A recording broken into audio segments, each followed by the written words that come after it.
बिस्मिल्लाहिर्रहमानिर्रहीम। नाज़रीन, इस वक्त हमारे साथ मौजूद है मोहम्मद सलीम साहब, जो कि एमए उर्दू पंजाब यूनिवर्सिटी से कर चुके हैं और इसके अलावा इन्होंने आर्मी पब्लिक स्कूल मानसर में तकरीबन 3 साल तक टीचिंग भी कर रखी है। अभी ये एक निजी कॉलेज से मुंसलिक है और वहां पर ये टीचिंग कर रहे हैं। जिन लोगों को नहीं पता, तो मैं इनका शागिर्द रह चुका हूँ। तकरीबन फर्स्ट ईयर में इन्होंने हमारा जब पहला पीरियड लिया तो इकबालियात के ऊपर इनसे मेरी कुछ बहस मुबाहिसा हो गया। तो इंशाल्लाह आज इकबालियात के ऊपर भी इनसे कुछ वो सवालात पूछेंगे, उसके जवाब जानने की कोशिश करेंगे। और इसके अलावा मैंने बतौर स्टूडेंट इनसे कुछ चीजें ऑब्जर्व की, यानी कि इनको किन किन चीजों के अंदर ज्यादा इंटरेस्ट है। तो उसमें से ज्यादातर आपको लिटरेचर में बहुत ज्यादा इंटरेस्ट है, इकबालियात के ऊपर बहुत जबरदस्त इनकी ग्रिप है। इसके अलावा आप जो है वो साइकोलॉजी के ऊपर बहुत ज्यादा अपना होल्ड रखते हैं। इसके अलावा आपकी हिस्ट्री के ऊपर मैं जो इनसे मुतासिर हूँ बहुत ज्यादा, वो इकबालियात और हिस्ट्री के ऊपर मैं इनसे बहुत ज्यादा मुतासिर हूँ। तो आपकी हिस्ट्री के ऊपर भी बहुत ज्यादा ग्रिप है और इन्होंने बाकायदा अपने एक उस्ताद से पब्लिक हिस्ट्री भी सीख चुके हैं। सबसे पहले तो हमें बताएं कि लिटरेचर क्या है। एक आम बंदा जिसे जो इतना पढ़ा लिखा नहीं है या जो इतना तालीम से आशना नहीं है, वो बंदा अगर लिटरेचर का थोड़ा बहुत समझना चाहता है तो उसको आप कैसे समझाएंगे कि एक लिटरेचर क्या चीज़ है? जी, बहुत शुक्रिया। अदब को हम बहुत ही अगर आसान लफ्ज़ों में बयान करें तो हम कह सकते हैं कि कोई भी ऐसी तहरीर जो इंसान के दिल को मुतासिर करे वो अदब है। दिल को मुतासिर करने वाली तहरीर अदब कहलाएगी। तो इससे ये वाज़ेह होता है कि अदब का ताल्लुक दिमाग से नहीं है, बल्कि ज़्यादातर इसका जो ताल्लुक है वो दिल से है।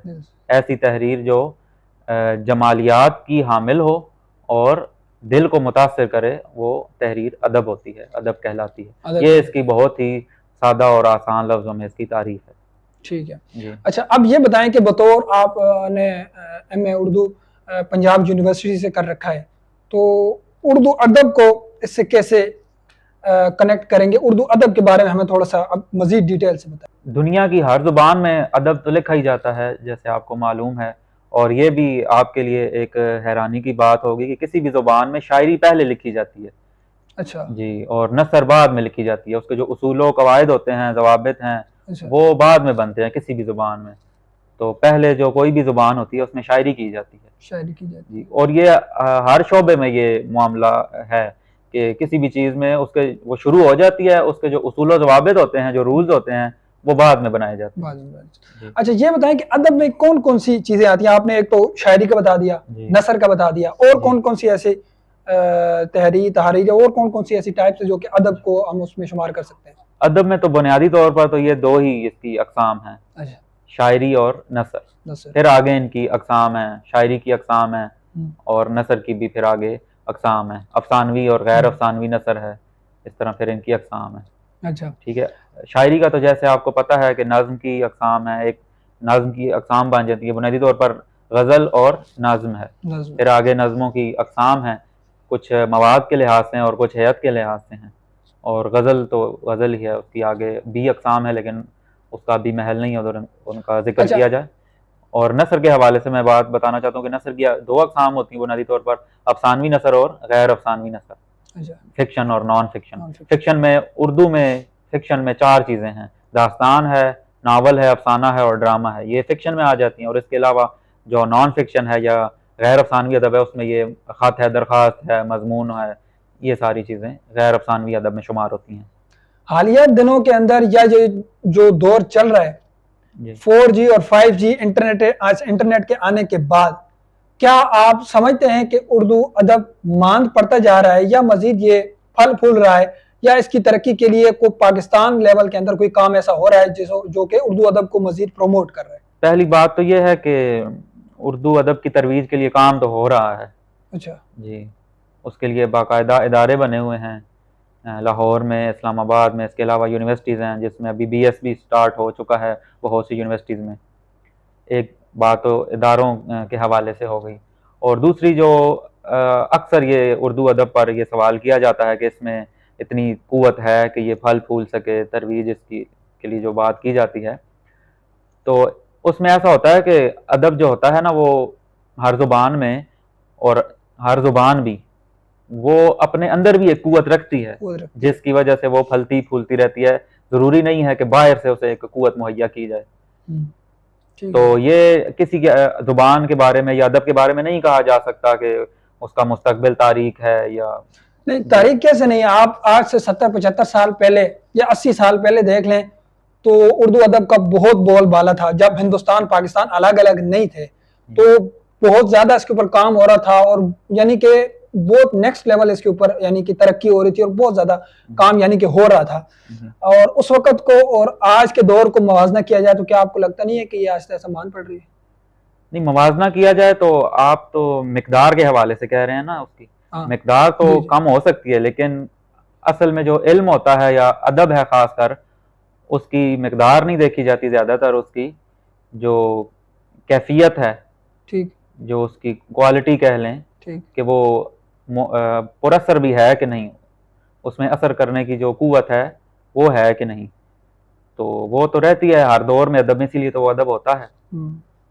और ज़माना जो है ना बदल रहा है, जैसे अब बहुत ज़्यादा साइंस का टेक्नोलॉजी का दौर आ गया है, तो अदब तो एक एब्स्ट्रैक्शन है। एब्स्ट्रैक्ट थिंकिंग रखने वाले जो लोग होते हैं वो ज़ाहिरी बात है कि अब बहुत ज़्यादा मटीरियलिस्टिक टेक्नोलॉजी साइंस का जो दौर है, उस हवाले से हम कह सकते हैं कि जो एक इज्तिमाई शऊर है अवाम का वो कम हो रहा है। लेकिन इसमें भी कोई ख़तरे की बात नहीं है कि अदब तो हर दौर में मौजूद रहेगा, जब तक इंसान रहेगा उसमें जज्बात हैं, एहसासात हैं। अमजद इस्लाम अमजद जैसे आप जानते होंगे, एक शायर हैं जी हमारे जी। उर्दू के, तो उन्होंने एक कहानी सुनाई थी, वो बहुत मुआविन हो सकती है अदब को समझने के लिए। तो वो बताते हैं कि पुराने दौर में तफरीह का जरिया एक ताश भी होती थी, तो एक घर में मुआशी मसाइल इतने ज्यादा नहीं थे, तो एक दोस्त के घर सारे दोस्त इकट्ठे हो जाते थे वीकेंड पे, तो इस तरह वो बैठ के ताश खेल रहे थे, और उसका छोटा बेटा उसको बार बार तंग कर रहा था कि मुझे पैसे दिए जाएं कुछ ना इस तरह खाने के लिए। अच्छा। तो उसने सोचा कि अब इसको किस तरह किधर मसरूफ किया जाए या कन्विंस करूं इसको। जी, तो उसने एक मैप देखा पड़ा हुआ था, एक अच्छा। टेबल पे मैप पड़ा हुआ था, उसने बताया कि ये वर्ल्ड मैप है, और उसने उसे ना तोड़ दिया, टुकड़े टुकड़े कर दिए, और उससे कहा ऐसे जा कर जोड़ कर लाओ, जोड़ो और फिर मैं आपको पैसे देता हूँ। तो उसने सोचा ये 2 दिन भी लगा रहा है ना, ये नहीं जोड़ सकते, इसे क्या पता दुनिया का कौन सा मुल्क किधर है और किधर नहीं है, और कॉन्टिनेंट, और ये तो इसे नहीं पता। तो वो ऐसे हुआ कि क्योंकि वो इरिटेट हो रहे थे, वो खेल रहे थे अपना, तो वो 10 मिनट में ना जोड़ कर ले आया। अच्छा। हाँ जी। तो वो भी बड़ा हैरान हुआ कि ये कैसे जोड़ कर ले आया। तो वो कहता ठीक है, तो वो कहता मुझे पैसे दो, कहता पैसे तो मैं दे देता हूँ, पहले ये बताओ तुमने इसे जोड़ा कैसे है, तो ये तुमने दुनिया को कैसे जोड़ा है, कैसे जोड़ा है। तो उस बच्चे ने कहा कि आप इसको उल्टा करें। तो उसके बैक पे एक इंसान की तस्वीर बनी हुई थी, एक पोर्ट्रेट बना हुआ था। तो वो बच्चा कहता है कि मैंने दुनिया को नहीं जोड़ा, इंसान को जोड़ा है, और दुनिया खुद ब खुद जुड़ गई है। वाह वाह वाह। तो अदब भी यही काम करता है कि वो इंसानों को जोड़ने की कोशिश करता है। अच्छा। तो दुनिया खुद ब खुद ठीक हो जाएगी, और जो बाहर के जो मसाइल हैं वो ठीक हो जाएंगे। इंसान का जो इंसान से रिश्ता है, अदब का मकसद जो है एक पुरअमन और मोहब्बत वाली जिंदगी तख्लीक करना, मोहब्बत मुआशरे में तख्लीक करना, कायम करना। जैसे न्यूटन ने ना साइंस में अब उसने एक कुव्वत दरियाफ्त की कि जो मादी चीजें हैं, मटेरियल मैटर की जो चीजें हैं, इनमें ऐसी कौन सी कुव्वत है कि जो एक दूसरे को अट्रैक्ट करती हैं। ये सेब क्यों अट्रैक्ट हुआ जमीन की तरफ, समझ। तो उसने एक कुव्वत दरियाफ्त की, ग्रेविटी जो है ना, कशिश शकल। इसी तरह इंसानों में भी तो कोई ऐसी कुव्वत होगी जो उनको जोड़ कर रखती है, करीब रखती है, या उनमें होना चाहिए एक, तो वो मोहब्बत है। अदब जो है उस कुव्वत पे बात करता है ज्यादा। इसका जो मकसद है शायरी का, वो इंसानी रिश्तों पे, उनको कैसे बेहतर बनाया जा सकता है, और कम से कम रंजिशें जो हैं, दिलों की जो कदूरतें हैं, हसद, अखलाकी बुराइयां जितनी भी हैं, दिल को पाक करना, अदब का ये मकसद है। एक अदब का, मजहब का और फलसफे का, तसव्वुफ का, इन सब का जो बुनियादी मकसद है वो तज़किया नफ्स है, दिल की पाकीज़गी है, जिसको कहते हैं ना कल्ब को आईना कर देना। वैसे शायरी में इस्तारा किया जाता है आईना जो है दिल के लिए।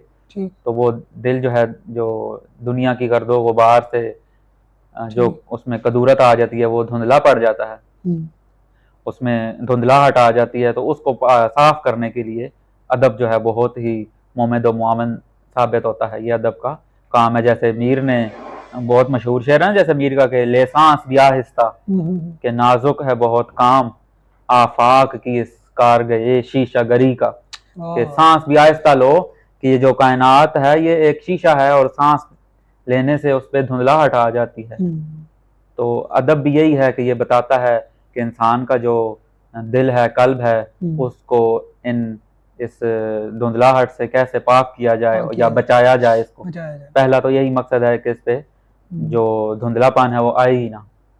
तो ये जो मैंने आपको बताए हैं इनका बुनियादी मकसद यही है, और यही इस दुनिया में इंसान के आने का मकसद है, यहाँ रहने का और अगली दुनिया की तैयारी का। जितने भी मकासद हैं वो बुनियादी उसका जो जौहर है, जो फंडामेंटल और एसेंशियल थिंग, वो यही है कि इंसान जो है पुरअमन रहे। नहीं तो ज्यादा आपको पता है कि हिस्ट्री में जंगे रही हैं। आपको क्या लगता नहीं है कि आज के दौर में जहाँ इंटरनेट का इतना बोलबाला है, जहाँ पे टेक्नोलॉजी का इतना बड़ा ज़हूर हो चुका है और हर दूसरा स्टूडेंट, यानी 10 में से 8 स्टूडेंट जो है वो मेडिकल, इंजीनियरिंग या कंप्यूटर की तरफ आ रहे हैं, और उनमें से 2 स्टूडेंट उर्दू अदब की तरफ आ रहे हैं, तो मजीद ऐसे कौन से इकदाम किए जाएं कि उर्दू अदब की जानिब मजीद लोग अट्रैक्ट हों, उसके ऊपर मजीद लोग काम करें, उसकी तरफ मजीद आएँ? आखिर क्या वजह है कि लोग उर्दू अदब को छोड़ के दूसरी फील्ड को ज़्यादा उसको मतलब कि रिस्पेक्ट देते हैं या उनकी तरफ ज़्यादा जाते हैं, उनकी तरफ अट्रैक्ट होते हैं? ये तो एक इकॉनमी का मसला है ना। अभी ज़्यादा जो सेंटर में है पूरी जितने भी तसव्वुरात हैं, ख्यालात हैं या ज़िंदगी के जितने पहलू हैं, उनमें जो बुनियादी जो मरकज़ी हैसियत इख्तियार कर चुकी है जो चीज़, वो जो न्यूक्लियस बन चुका है, वो इकॉनमी है। अच्छा। लेकिन फिर भी बात ये है कि जो अगर मैं एक मिसाल, एक मजमून है उसमें से मैं बताना चाहूँगा कि जो लिटरेचर होता है ना, उसकी हैसियत होती है एरिस्टोक्रेसी की तरह, अशराफिया की तरह, और जो साइंस है वो होती है डेमोक्रेसी की तरह, जो तमाम लोगों के लिए होती है। साइंस तमाम लोग पढ़ सकते हैं, उसमें उमूमियत पाई जाती है, जनरल होती है, फार्मूला होता है उसमें, वो आपको बिल्कुल एक फार्मूले की तरफ ले जाती है और जब्र की तरफ ले जाती है। फार्मूला तो ज़ाहिर बात है कि 2 और 2 4 की तरफ लेके जा रहा है। और जो अदब होता है, लिटरेचर होता है, वो एरिस्टोक्रेसी की तरह होता है, वो कम लोग पढ़ते हैं। हर दौर में जिंदगी को समझने के लिए होता है। अदब है ही जिंदगी का मुताला है, और जिंदगी का सामना हर शख्स नहीं करना चाहता, क्योंकि जिंदगी बुनियादी तौर पर तल्ख होती है, और जिंदगी अपने एसेंस में, अपनी साख में, अपनी जौहरी हैसियत में ट्रेजिक होती है। और इंसान जो है ज्यादा वो क्या चाहता है, खुशी की तरफ जाता है। अगर हम साइकोलॉजी के अकॉर्डिंग देखें तो जो ह्यूमन बिहेवियर होता है वो मोस्टली प्लेयर ड्रिवन होता है या फियर ड्रिवन होता है, कि उसका जो मुहर्रिक होता है हर इंसान की, ज़्यादातर उसकी जो हरकत और सकनात हैं, उसकी जो शख्सियत है, वो या खुशी की तरफ जाता है और या खौफ से बचने की कोशिश करता है। खुशी की तरफ मतलब लज्जत की तरफ जाता है, अगर हम फ्राइड के ज़ुबान में बात करें तो। अच्छा, ये बताएं कि अभी मैं आपको स्टूडेंट भी रह चुका हूँ APS में तकरीबन 2 साल। मैंने जहाँ तक नोट किया या आपने अपनी ऑब्जर्वेशन के मुताबिक मुझे बताएं कि जितना आपने अभी इसको इतनी अच्छे से डिस्क्राइब किया, इसको उर्दू अदब को और बाकी साइंस को, तो एक आम सा स्टूडेंट उसे कैसे पता चलेगा कि मैंने, उसको इंटरेस्ट कैसे बिल्ड होगा, या वो अगर जाना चाहे भी तो उसके सामने तो साइंस ज़रा ज़्यादा करीब है, उसको ज़रा ज़्यादा अट्रैक्ट करती है, तो उसके आखिर कौन से इकदाम किए जाएं कि वो इस बारे में भी सोचे कि यार उर्दू अदब की जानिब भी जाना चाहिए और अदब को भी फलना फूलना चाहिए, उसको मजीद तरक्की करनी चाहिए? तो उसमें कौन से इकदाम है जो स्टूडेंट को उस तरफ राग़िब कर सकते हैं? इसमें तालिब इल्मों को भी, नौजवानों को भी जो अभी तालीम हासिल इब्तदाई दौर में है, अच्छा, और खुद असातिज़ा को भी, या जो उस्ताद बनना चाह रहे हैं, जी जी, दोनों को अपनी जिम्मेदारी का एहसास हो, बल्कि अपनी ज़ात का तयन हो। पढ़ने वाले को भी पता हो कि मैंने क्या पढ़ना है, मुझे क्या पढ़ना चाहिए, मैं किस चीज़ के लिए बना हूँ, और उस्ताद को भी पता हो कि मैं किस उस्ताद तो सबसे पहली बात है कि मैं बन भी सकता हूँ कि नहीं, और फिर मैं लिटरेचर पढ़ा भी सकता हूँ या नहीं, या पढ़ सकता हूँ कि नहीं। पढ़ेगा तो पढ़ाएगा ना, पहली बात तो यही है। अभी आपने साइंस को जमहूरियत के साथ तशबीह दी और उर्दू को एक अदब को, जी, उर्दू अदब को जो है वो आपने अशराफिया के साथ तशबीह दी, और मटेरियलिस्टिक के बारे में आप बता रहे थे थोड़ा सा। तो थोड़ा सा अब टॉपिक चेंज करते हैं, तालीमी निज़ाम के ऊपर आते हैं। तो क्या आज 99.9% मेरे मुताबिक, मुझे तो ये लगता है, आप अपनी राय दें कि आम जितने भी स्टूडेंट या जो भी पढ़ने वाले हैं वो सिर्फ इसलिए नहीं जाते कि हम एक अच्छे इंसान बने या एक अच्छा शहरी बने या किसी जबान की या किसी अपने मुल्क की खिदमत के लिए। हम लोग तो जाते हैं कि पैसे कमाने के लिए, सिंपल से हमारा तो ये हमारा एक पैमाना है कि हमने तालीम हासिल करनी है तो अच्छी जॉब, अच्छी नौकरी, अच्छा पैसा कमाने के लिए। तालीमी निज़ाम के बारे में बताएं कि तालीमी निज़ाम को इस सिस्टम से कैसे बालातर किया जा सकता है, उसको कैसे बेहतर किया जा सकता है, क्योंकि सबसे बड़ा मसला तो यही है। हमारा एक मुस्लिम फिलोसफर गुजरा है, फाराबी, अल फाराबी जी, ठीक। तो उसने सोसाइटी की अक़साम बयान की हैं, बताई हैं। तो हमारी जो सोसाइटी उस लिहाज से जो बनती है वो नॉलेज ओरिएंटेड है ही नहीं।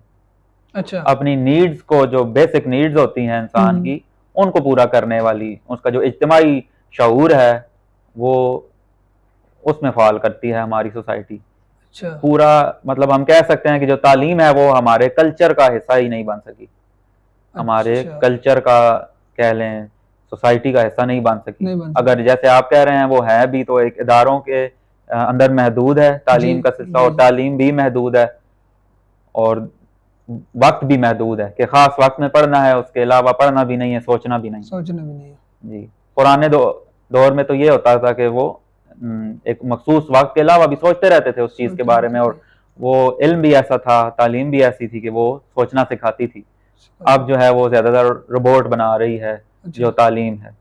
इंसान के अंदर जो सोचने की सलाहियत है वो बिल्कुल ही पैदा करने में की उसमें सलाहियत ही नहीं है, और बहुत सी इसकी जिम्मेदारी इसकी असातिज़ा पे भी है। पढ़ाया जाता था वो पहले दिल से पढ़ाया जाता था, अब दिमाग से पढ़ाया जाता है, और दिमाग है जो अक्ल है वो तो फिर फ़ायदा नुकसान देखती है कि मैं इसको कितना पढ़ाऊँ और कितना ना पढ़ाऊँ। और बीच में फिर जैसे आपने बताया है कि जॉब का और इकॉनमी का वो मसला है, ठीक, तो वो सही तरीके से पढ़ा नहीं रहे होते। अच्छा। और कह रहे हैं ट्यूशन आए तो अब मैं शाम को पढ़ाऊँगा, और उधर भी उसको समझ आया नहीं आया, उसकी जो है फ़ीस वगैरह वो ज़्यादा सरोकार जो है उसको ये है। उसको अपना ज़ौक़ नहीं है, उसकी अपनी पर्सनैलिटी में उसका एटीट्यूड ही नहीं बता रहा कि ये खुद भी इल्म से शगफ रखता है या नहीं रखता। जो इल्म होता है या अखलाक होता है ख़ासकर, वो वजूद के ज़रिए सीखा जाता है, ज़्यादातर देख कर सीखा जाता है, पास बैठ कर सीखा जाता है। अच्छा, बतौर उस्ताद मुझे थोड़ा सा ये बताएं कि आजकल आपको पता है सोशल मीडिया की बहुत एक जंग चल रही है, डिग्री वर्सेस स्किल। आपको पता है डिग्री वर्सेस स्किल। अच्छा, डिग्री के अंदर मुझे बताएं, तालीम वो थोड़ा सा इसको रिजेक्ट करते हैं कि यार आपको डिग्री नहीं लेनी चाहिए, आपको पैसे कमाने चाहिए, क्योंकि अब हमारी भी तो गलती नहीं है, हम भी सोशल मीडिया पे जाते हैं तो हमें तो यही बताते हैं यार तालीम नहीं करनी, टाइम नहीं ज़ाया करना, आपने सिंपल पैसे कमाने और अपनी ज़िंदगी चेंज करनी है। मुझे आप बताएं कि हम स्टूडेंट्स को या वालिदैन को अपने बच्चों को कौन सी तालीम दिलवानी चाहिए जिससे वो एक अच्छे शहरी बने? तालीम दिलवानी चाहिए भी कि नहीं, और अगर दिलवानी चाहिए तो कौन सी? और अगर वो पैसे कमाने के लिए कुछ अगर सीखना चाहते हैं तो इसमें बुराई क्या है? सबसे पहले जो मैंने पहले भी बात किया ना कि अपनी ज़ात का तयन किया जाए कि मैं बना किस लिए हूँ। अच्छा। कि आया मैं पैसा कमाने के लिए बना भी हूँ या नहीं। ये जो आपने स्किल और डिग्री की बात की है, ये भी उसी तशबीह से आप इसको तशबीह दे सकते हैं साइंस और अदब से ही, कि अदब में कम लोग आते हैं और ज़्यादा लोग साइंस में जाते हैं। इसी तरह स्किल में भी कम लोग आते हैं या आना चाहिए, क्योंकि डिग्री के बगैर फिर जिन्होंने स्किल के ज़रिए से अपनी सलाहियतों को मनवाया है या अपना जो पोटेंशियल है उसको एक्चुअलाइज किया है, वो कम ही लोग हैं। जैसे आप देख सकते हैं बिल गेट्स हैं या जो बड़े बड़े रिचेस्ट हैं, इलॉन मस्क है, वो भी फिर कम ही होते हैं। स्किल के ज़रिए से अपने आप को मनवाना, और वो जो स्किल होती है वो एक दिन में पैदा नहीं हो जाती, या उसको पहचान भी अगर लिया जाए तो फिर उसको पॉलिश करना पड़ता है, और उसके लिए फिर लंबी रेस का घोड़ा बनना पड़ता है। कि डिग्री भी ज़रूरी है, और फिर उसके बाद देखा जाए कि मैं खुद को वो पहचाने कि मैं कौन सा इल्म अगर हासिल करूं तो मैं इसमें बेहतर कर सकता हूं। असल स्कोप जो है या जो आप पैसे की बात कर रहे हैं वो किसी फील्ड के अंदर नहीं रखा हुआ, बल्कि वो इंसान के जो अपनी मेहनत है या जहानत है उसमें है। कि एक शख्स है वो लिटरेचर है या कोई आम सा सब्जेक्ट भी पढ़कर वो उसमें बहुत अच्छा बन सकता है, कर सकता है, और एक शख्स है वो बड़ी चीज़ को हाथ डालता है लेकिन उसमें अहलियत खुद में नहीं है कि उसको वो किधर लेकर जा सके। और बड़ी चीज़ अगर बुलंदी है तो बुलंदी तो पहले ही बुलंदी पे, उसको वो कितना बुलंद करेगा। असल चीज़ तो है कि पस्त चीज़ को उठाकर बुलंदी पे ले जाया जाए, इसमें उसकी एक सलाहियत सामने आएगी। जहाँ पे आपको इंटरप्ट करना चाहूंगा, असल में ना हमारे सिस्टम का भी थोड़ा सा क्या अच्छा खासा फ्लॉज है ना। अब बच्चा घर पे पंजाबी बोलता है, पश्तो बोलता है या कोई और जबान बोलता है, स्कूल में जाके उर्दू बोलता है और पेपर जाके इंग्लिश में दे के आता है। अब वो पेपर जो इंग्लिश में दे के आएगा वो 90% या चले 80% कर लें, 20% को आती होगी इंग्लिश, वो 80% वाला तो वो खामखा रटा ही मार के जाएगा। जब वो रटा मार के जाएगा उसे समझ कुछ नहीं आएगी, जब उसे समझ कुछ नहीं आएगी तो या तो वो फेल हो जाएगा या वो आगे पीछे से कुछ ना कुछ करके जुगाड़ लगा के पास हो जाएगा। और वो कहेगा, वो असल में जो सोशल मीडिया पे जंग चल रही है वो इसी के खिलाफ चल रही है कि यार ये जो रट्टा सिस्टम है इसको अलग किया जाए। तो इसके बारे में क्या कहना चाहते हैं? ये तीन जबानें, बच्चा एक जबान से दूसरी, दूसरी से तीसरी, और फिर वहां पे जो कुछ होता है उसके साथ वो, तो ये भी एक ज़ात के तयन के लिए वो खुद भी देख सकता है, पहचान सकता है, या दूसरा भी उसको पेरेंट्स बताए। सोल्यूशन क्या है लॉन्ग टर्म के लिए तो यही है कि इसको कॉन्स्टिट्यूशन में, आइन में, पॉलिसीज में अपनी जुबान को रखा जाए ना। ऑफिशियल जुबान एक होनी चाहिए, या मादरी जुबान होनी चाहिए। मादरी जुबान, असल में जुबान सिर्फ होती ही मादरी है, और कोई जुबान होती नहीं है, ना रखी जा सकती। अब अमेरिका की ऑफिशियल लैंग्वेज कोई नहीं है, अच्छा, ऑफिस लिखी हुई नहीं है कॉन्स्टिट्यूशन में कि ऑफिशियल लैंग्वेज इंग्लिश होगी।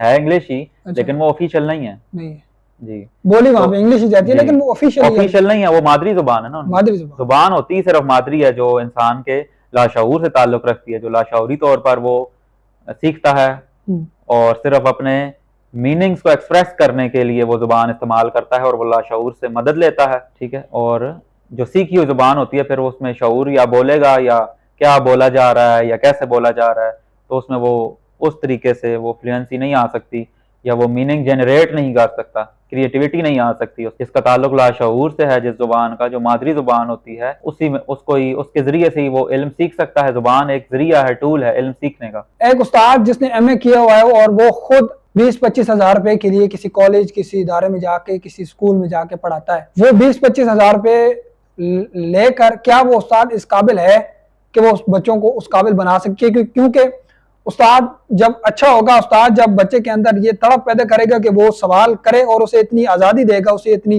डेमोक्रेसी देगा कि वो आज़ादी से उसको सवाल कर सके, तो वो बच्चा मजीद बेहतर तरीके से सीख पाता है। तो क्या आप ये समझते नहीं है कि आज के ये जो टीचिंग लेवल का वो है, वो एमए करने के बाद अपना 8-9 लाख रुपए, 10 लाख रुपए लगाने के बाद, डिग्री लेने के बाद कुछ प्रोडक्टिव करने के बजाय जिसमें उसने डिग्री की है, वो उल्टा दोबारा स्कूलों में आके वही चक्कर, और उसी चक्कर में घूमता रहे, और 20-20, 25-25 हजार रुपए के लिए? क्या ऐसे उस्ताद स्टूडेंट की जिंदगी तब्दील कर सकते हैं, या पाकिस्तान की तरक्की इसमें मुमकिन है? जी, इसमें तो ये है ना कि लाजमी नहीं है कि उस्ताद कामयाब है तो स्टूडेंट तभी कामयाब होंगे।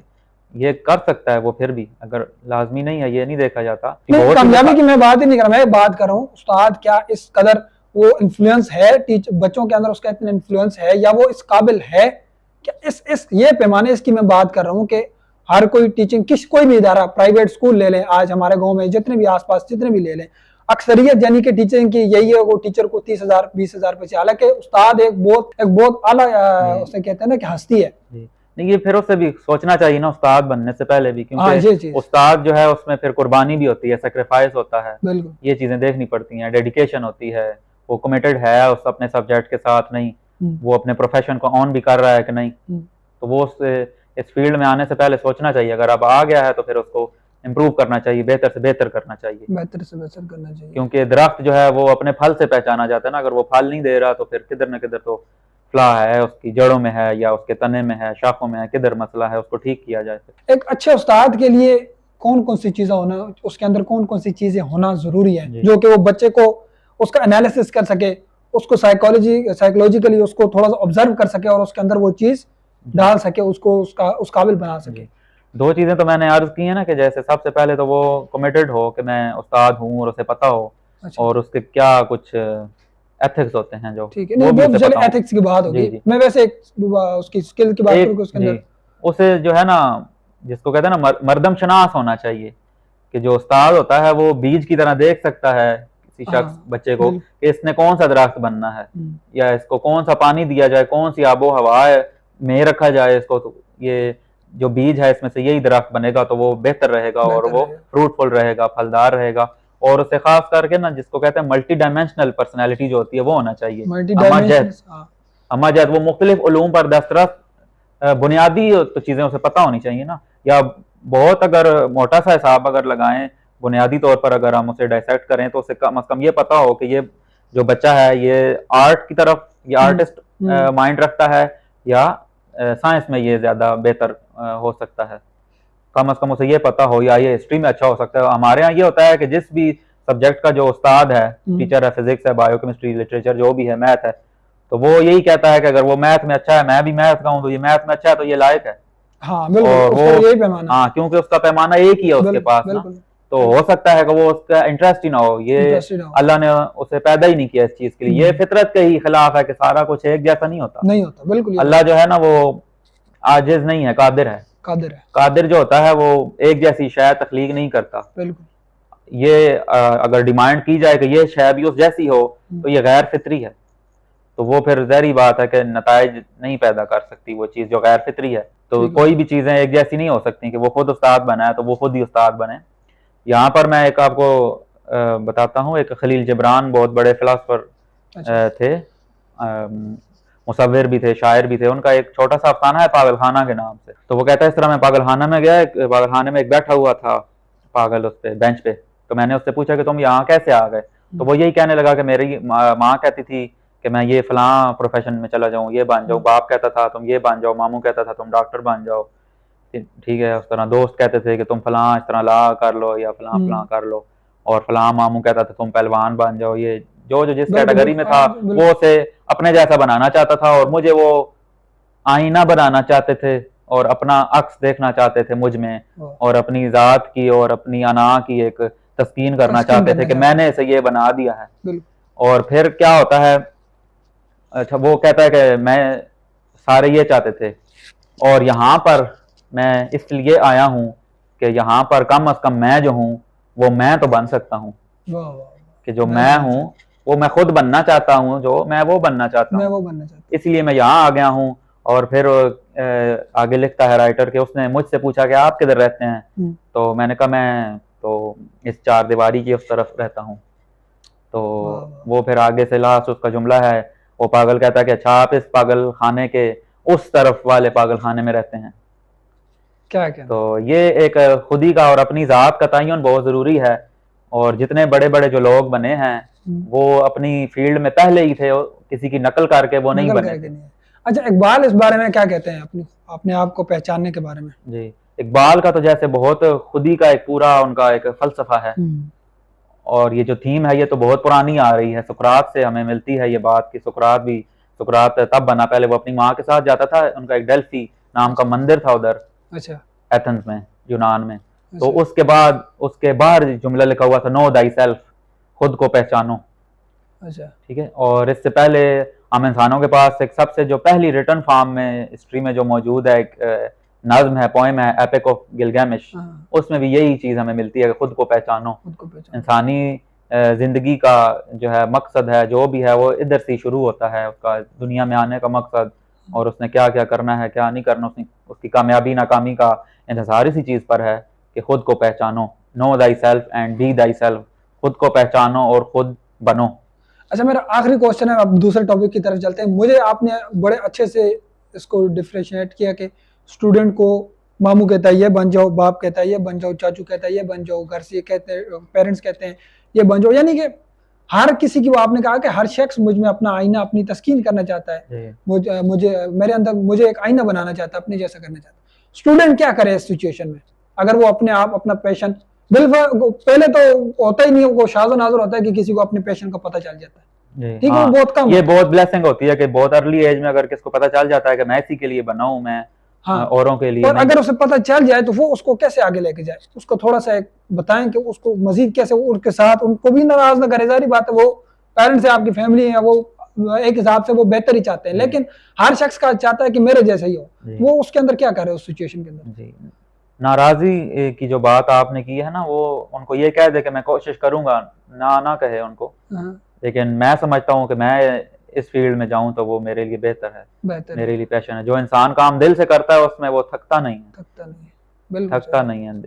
और जो थका देने वाली जो होती है ना बात, वो बेसमती होती है, डायरेक्शन नहीं है वो चीज थकाती है इंसान को। लंबा दौड़ना जो है वो नहीं थकाता इंसान को, मंजिल अगर पता है तो फिर उसे पता है कि मैंने पहुंच जाना है ना, तो वो थकेगा नहीं फिर, लेकिन उसे डायरेक्शन ही नहीं पता तो फिर वो चीज थकावट का सबब बनती है। और वो अपने उसको पहचान ले तो, और अपने इरादे के जरिए से फिर, और उन लोगों से मिले, अगर वो एक काम करना चाहता है मोस्टली तो इसकी इम्कान होंगे कि वो काम बहुत से लोग कर रहे होंगे पहले, उन लोगों से मिले, उनमें बैठे, जैसा वो जिन लोगों में बैठेगा वैसा बन जाएगा। मौलाना रूम की एक छोटी सी हिकायत है कि एक उन्होंने लिखी कि एक हकीम था ना यूनान का, जालन्यूस, तो वो उसने अपने शागिर्द से कहा कि मुझे वो दवाई दो, मैं पी लूं। तो उन्होंने कहा ये आप क्या कह रहे हैं, ये तो पागलों को दी जाती है, या जो दीवानगी की हालत में होता है उसके लिए दी जाती है। तो उसने कहा कि अभी इधर जो पागल आया था उसने मुझे गौर से देखा, तो मुझ में कोई ऐसी शाय तो थी जो मुझ में और उसमें मुश्तरिक थी, वो मेरी तरफ क्यों अट्रैक्ट हुआ। और फिर आगे मौलाना रूम लिखते हैं कि फिर मैंने इसी बात को इस तरह से देखा कि दो अलग अलग परिंदे जो थे, एक शायद उन्होंने हंस लिखा और एक कौवा था, वो दोनों आपस में खेल रहे थे या करीब करीब थे, अपने बैठे हुए थे। तो मैंने तो यही सोचा कि हर परिंदा जो अपने गोल में जाता है, अपने उस मखलूकात के साथ जो भी उसका है ग्रोह है उसमें रहता है। तो मेरे ध्यान में यही बात आई कि कोई ना कोई शायद तो इनमें कॉमन है कि उस एक चीज ने दोनों को जोड़ कर रखा हुआ है। तो मैंने करीब जाकर देखा तो वो दोनों लंगड़े थे, उनमें एक चीज कॉमन थी। तो इस तरह से ये स्टूडेंट्स होते हैं उनमें जो क्लास फेलो बन जाते हैं, पीयर ग्रुप जिनको कहते हैं सोशियोलॉजी में, वो इसी वजह से बनते हैं कि कोई ना कोई चीज उनमें कॉमन है कि वो उनमें दोस्ती हुई है। और दोस्ती की जो बुनियाद होती है वो ज़ौक होता है और शौक होता है, फिक्र और अक्ल नहीं होती, नजरियात नहीं होते, अकायद नहीं होते। पाकिस्तान का तालीमी निज़ाम इस वक्त उस लेवल का नहीं है जिस लेवल का होना चाहिए। ये चीज़ आप भी मानते हैं, मैं भी मानता हूँ, बाकी भी मानते हैं।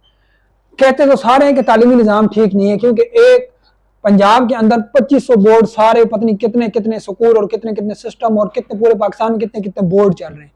ठीक है, हालांकि होना तो ये चाहिए कि पूरे पाकिस्तान में एक बोर्ड होता, अमीर गरीब के लिए तालीम वो उतना कम से कम होती तो पैसे की होती, ठीक है, लेकिन एक तालीम होती, एक बोर्ड होता, एक किताब होती, सबके लिए बेहतर होता। आप बतौर उस्ताद ये बताएं कि पाकिस्तान का तालीमी निज़ाम कैसे बेहतर होगा। वो तो फिर अमीर गरीब की पहले जो हायरार्की है, जो दर्जाबंदी बनी, वो खत्म की जाए ना। नहीं वो भी ठीक है, अमीर भी जो हासिल कर रहा है वो भी थोड़ा सा यहाँ के हासिल करके बाहर चला जाता है, वो भी उस लेवल का नहीं है। वैसे आप क्या कहते हैं, इसमें इम्प्रूवमेंट क्या की जा सकती है? नहीं, जैसे आपने तबकात की बात की है ना, वो फिर खत्म करने चाहिए ना। अगर आप तबके के लिए अलग है तालीम, तबकात भी खत्म कर लेते हैं, ठीक है। अब जिस तरह ये पंजाब बोर्ड का ये सिस्टम चल रहा है, मिसाल के तौर पर इसी को पूरे पाकिस्तान में लागू करते, तो क्या पंजाब बोर्ड का ये जो निज़ाम, जो पंजाब के अंदर ये जो सरकारी के बुक्स वगैरह हैं, सरकारी गवर्नमेंट स्कूल्स के अंदर, क्या ये इस काबिल है कि वो बच्चा उस लेवल तक तालीम हासिल कर सके, दुनिया को कम्पीट कर सकता है? ये तो उसके लिए थोड़ा मुश्किल होगा, क्योंकि ये चीज़ एक रिवायत में नहीं रही ना। हाँ। तो चीज़ शुरू से एक रिवायत में चली आ रही है, उसको समझना आसान होता है, और एक अचानक चीज़ सामने आ जाती है तो उसको समझना फिर मुश्किल होता है। और वो इस लिहाज से भी नहीं हो सकता ना, जैसे आप कह रहे हैं कि पूरे पाकिस्तान में एक जैसा तालीमी निज़ाम हो। तो पाकिस्तान में आपको तो पता है कि मुख्तलिफ ज़ुबानों से और कल्चर से ताल्लुक़ रखने वाले लोग मौजूद हैं, कबायली जैसे सिस्टम था पुराने ज़माने में, इस तरह भी जैसे चार सूबे हैं। लेकिन फिर वो मादरी ज़ुबान वाली बात आ जाती है ना, जैसे शुरू में आपने बात की पहले, तो वो मादरी ज़ुबान जो सीख रहा है। नहीं, आप क्या कहते हैं, क्या करना चाहिए? मादरी ज़ुबान लागू कर देनी चाहिए, एक बोर्ड होना चाहिए, यही बोर्ड होनी चाहिए और मादरी ज़ुबान में सारी तालीम होनी चाहिए, क्या होना चाहिए?